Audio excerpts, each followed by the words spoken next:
Hey everyone, my name is Jake and today we are going to be looking at some malicious compliance stories, so sit back, relax and enjoy. Go to our manager when you screw up? Sure thing. So I used to work with this guy, let's call him Billy. At first, Billy was an okay guy when he started and was getting trained up. Billy decided that this department wasn't for him and transfers out to a field position. Billy decides 2 months later that he wants to come back, and there is an opening for him. Billy is no longer an okay guy at this point. Billy became very bad at the job he was doing. He only had about a month's training in the position before he left, and when he came back, he refused any further attempts to train him. He figured that since he was with us 3 months, that his training period was over, even though 2 of the 3 months were in another department. He was big into one-upsmanship and lied through his teeth to seem cooler than other people at anything. Example: one of my co-workers was big into CSGO, so Billy said he was a professional at CSGO and played in tournaments. So he was asked his CSGO rank. He gave some BS answer like Diamond. This attitude bled into his job where he pretended he knew what he was doing when he clearly didn't. On to the good old malicious compliance. Billy screwed up. A customer had an issue that Billy handled while he was the only one here. He did not do it right and inconvenienced the customer for later when the customer called me. Not a huge deal, but caused by a lack of following procedure from good old Billy Boy.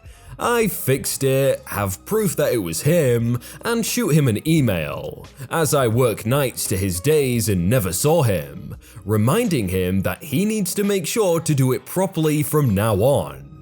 His response via email: "I did it right. Who do you think you are telling me what to do? If you think I did something wrong, then you need to go to our manager. Don't come to me about it, you're not my boss." A, I do have every right to point out your mistakes, Mr. Trainee. B, I do have every right to tell you what to do. While you are in training, I am your boss for all intents and purposes. You have been in the department for a total of 1.5 months to my 2 years. I know what I'm doing far more than you. If I tell you you did something wrong, trust me, you did it wrong. And C, tell our boss? Oh, you got it. So begins my quest. I don't even have to try hard to find things that Billy is messing up. Constantly failing to fill out information in a critical log? Check. Failing to follow procedure and screwing over customers? Check. Failing to do something that we are required by our contract with our client to do? Check. So every day my manager gets an email about him and all the screw-ups I find. After about a week, my manager takes me aside before I leave and asks me why I'm emailing her and not helping to train him by pointing out his mistakes. So, I show her Billy's email showing that he is refusing to help and inform her that everyone else is getting the same attitude from him. He got written up for unprofessional behavior and 1 more for failing to follow our procedures. He was told he needed to improve quickly. He did not improve quickly, and before he could be fired, he quit claiming he had a better job, and we never heard from him again. We don't even have a hard job. Sure, it's a little procedure heavy, but it's a desk job where you answer a few phone calls and radio calls. He had no college education and had kids to support. This job was about the best he could hope to find in this city. I'm kinda curious what happened on those 2 months on the field though, because they started it by saying, oh, he was a good guy, and then he just instantly changed. Like, did something happen? Online booking only? You got it. This was around the turn of the century, when many businesses made their first attempts at providing online services, but not everything in the process was digitalized yet. I was a student at university, around 20 years old, didn't own a car, and usually got along quite well without one. A big car rental company, active all over the world, did a huge promotion for a special deal on the then new Mercedes A-Class. Something like IIRC 79 Dem, $50 for the whole weekend. Friday at noon till Monday at noon, with no restrictions on the age of the driver. Important, as most rental cars here have an age limit of 23 plus for small cars, 30 plus for luxury and sports cars. So I went to the local office and tried to rent one because I wanted to go see some friends over the weekend, only to be told it was an online only offer. And anyway, they only had one A-Class available, which was scheduled to be picked up by another customer. But I was welcome to book online. So I went all the way back to the dorm. Remember, late 90s, no mobile internet. Loaded up the website and found out two important facts. The online booking site had a huge terms and conditions add-on, where they stated that number 1, all bookings for this special deal are binding for both parties. Number 2, in case of non-availability, they would guarantee a free upgrade within the brand, Mercedes. And number 3, the minimum pre-booking time was 2 hours before pickup. Edit, what I also found out, but which wasn't limited to this offer, was the fact that online bookings were possible even when they didn't have the car category available, which usually wasn't a problem because you'd get something similar. So I booked this offer online, went back to the rental office only to be told that they didn't know about the booking yet. That's when I found out this particular office still worked the old-fashioned way, by fax. From a mountain of paper, they extracted my booking and immediately started arguing that they didn't know about this. Didn't have an A-Class available, but when they called corporate, they were told to honor this booking and its terms. So I got a nice shiny CLK for the weekend. Upon returning this nice sports coupe on Monday, the manager on duty was angry. Apparently, he was allowed to take any non-rented cars for private use, and his favorite was gone for the weekend. And because he insulted me with a rather creative choice of 4-letter words, I decided to follow his company's offers and terms to the letter.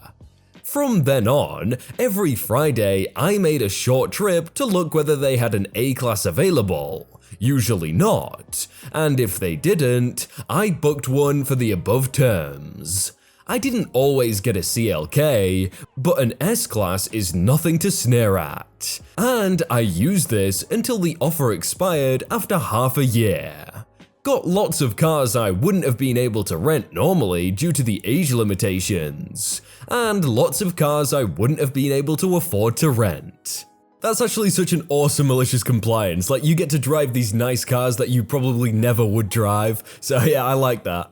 You don't want to be modern? Get ready for a lot of paperwork. I used to volunteer with a collegiate religious non-profit that was stuck in the era it was established, which was back in the 1970s. As technology improved, they did the bare minimum to move along with the times. Accounting. There are loads of programs like Quicken and other modern accounting software, but the organization only wanted to do all finance written down in a ledger. Yes, a leather-bound ledger that was catered to one person who was in charge of the finance for the entire organization. This person was in their 60s and refused to change. Someone would eventually transfer the information in the ledger into an Excel doc. Contracts and agreements.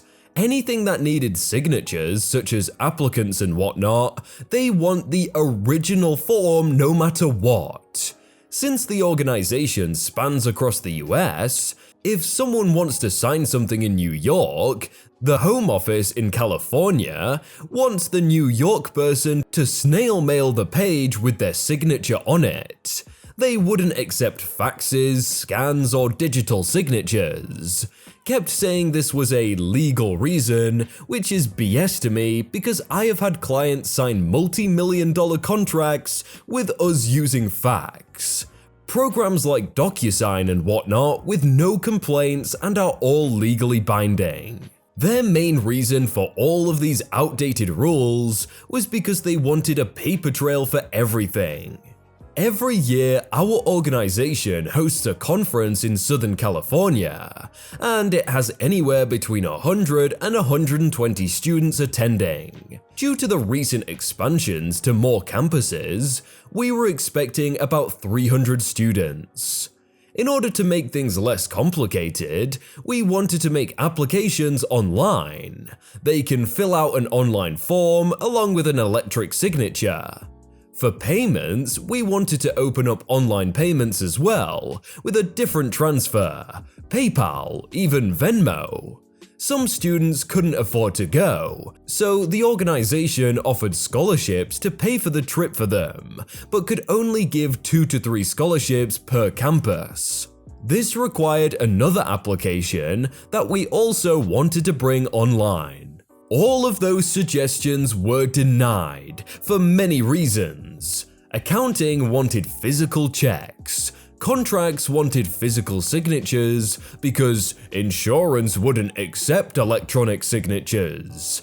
And the list of excuses goes on and on, despite so many other organizations and multi-billion-dollar companies using these methods for years and have had zero issues. So, in order to make this as painful for them as possible, we started getting as many people to go to the conference as possible. We ended up getting about 370 students signing up from 20 universities.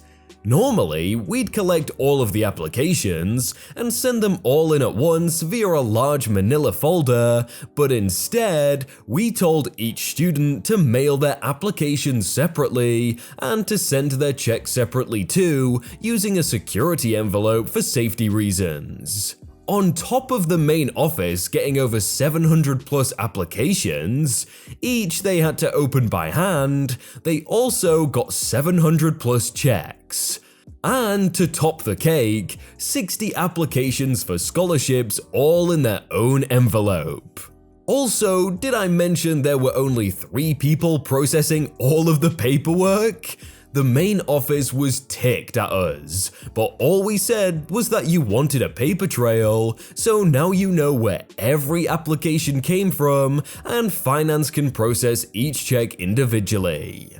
The next year, all of our suggestions were accepted by bringing everything online, and guess what? The 3 people who opposed change the most were the most surprised at how much easier everything was now that everything was accessible online. The ledger is now collecting dust. I think that's like one of the worst traits any business or even person can have, is just not willing to change. If you're too scared to change, you're just not gonna get anywhere. Want me to mind my own business? Okay, I'll mind my own business. This happened in a pub a while back. After drinking most of the night, it was time to start heading home. First, I needed to shed some extra weight, so I went to a toilet and sat down in the second booth, as the first one had a sign about missing toilet paper dispenser. After sitting down for a while, I hear someone entering the paperless booth, while at least 2 others were vacant on my other side. I knock to the dividing wall and politely tell the guy that there is no paper in the booth. I get a snappy response of, "Shut it and mind your own goddamn business." Nice, real nice. Anyways, I hear him starting to work with his relief, and it indeed sounded quite messy. I finished my pooperoo, and when I was washing my hands, I hear a knocking from the first booth, and Mr. Polite saying, Hey, dude, pass me that toilet roll, yo. Come on, man, I really need some paper here, yo. After considering my options for a moment, I replied, "Shut it and mind your own goddamn business," quoting his exact words and tone. And I left him there. He can sit there waiting to get hemorrhoids for what I care, while contemplating how basic manners work in a society. Oh gee, how petty I can be sometimes. Oh no, I just realized he didn't specify used or unused toilet paper, so, I mean, if he was a really bad guy. Wow guys, look on screen right now, you see those 2 videos right there? They're pretty good. I think you should click at least one of them and watch another one.